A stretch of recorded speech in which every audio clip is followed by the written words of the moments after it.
இந்த கடைசி டெஸ்ட்டில் எதெல்லாம் நடக்கக்கூடாதுன்னு எதிர்பார்த்தனோ அதெல்லாம் நடந்திருக்கு. அப்படி என்னதான் நடந்ததுன்னு பார்க்குறதுக்கு முன்னாடி நம்ம சேனலை சப்ஸ்கிரைப் பண்ணிக்கோங்க, கொஞ்சம் சப்போர்ட் பண்ணுங்கள் ஃப்ரெண்ட்ஸ்.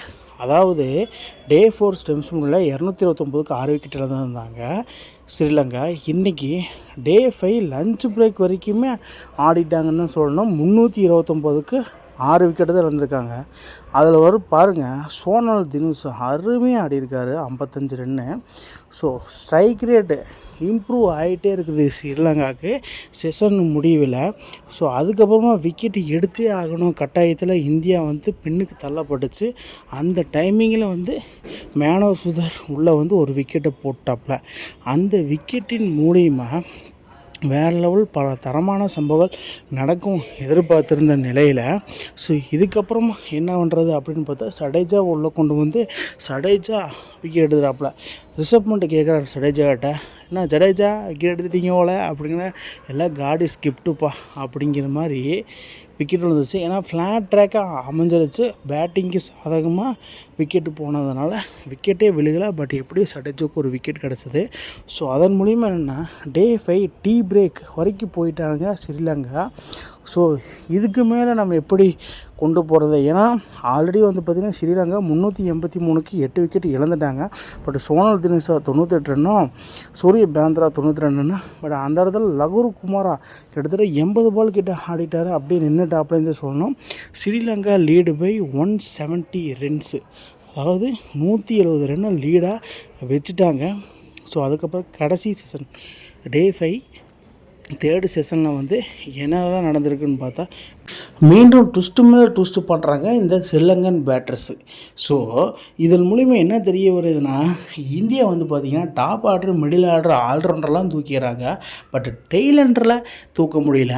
அப்போவே பார்த்திங்கன்னா செனூர் முத்துசாமி சவுத் ஆப்பிரிக்காவோட விளாடும்போது, இப்போ சோனல் தினுஷா, இவங்க 2 பேர் மாற்றி மாற்றி சம்பவம் பண்ணிகிட்டே இருக்கிறாங்க. அதில் பாருங்கள், சோனல் தினுஷா 133 ரன்னு அடித்து நாட் அவுட்டில் 284 பால் ஆடிருக்காரு.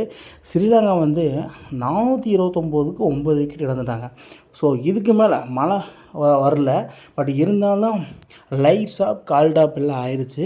அதனால் டைம் இஸ் 5:10 ஆனதுனால இன்னும் 40 மினிட்ஸ் தான் இருக்குது. ஓவர்ஸ் இன்னும் 15 ஓவர் தான் இருக்குது.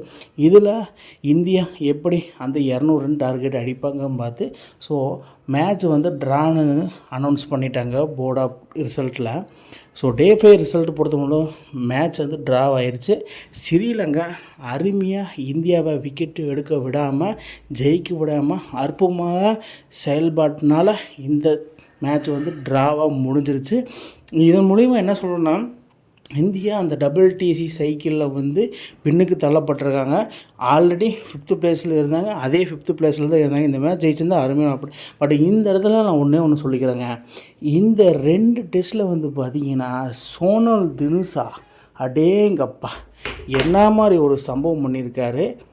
வெஸ்ட் இண்டீஸ் 166க்கு 92 ரன்னும், வெஸ்ட் இண்டீஸோட 28 ரன்னும், இந்தியா 122 பாலுக்கு 103 ரன்னும், இந்தியா 128 பாலுக்கு 84 ரன்னும். இப்போ ஃபைனலி இந்தியா 122க்கு 103 ரன்னும். இப்போ ஃபைனலி அனதர் செஞ்சுரி 113 ரன்னு அடித்ததுனால என்ன மாதிரி ஒரு வரவேற்பு. அதாவது ஸ்ரீலங்கா அடுத்து குமார சங்ககாரா உருவாயிட்டார்.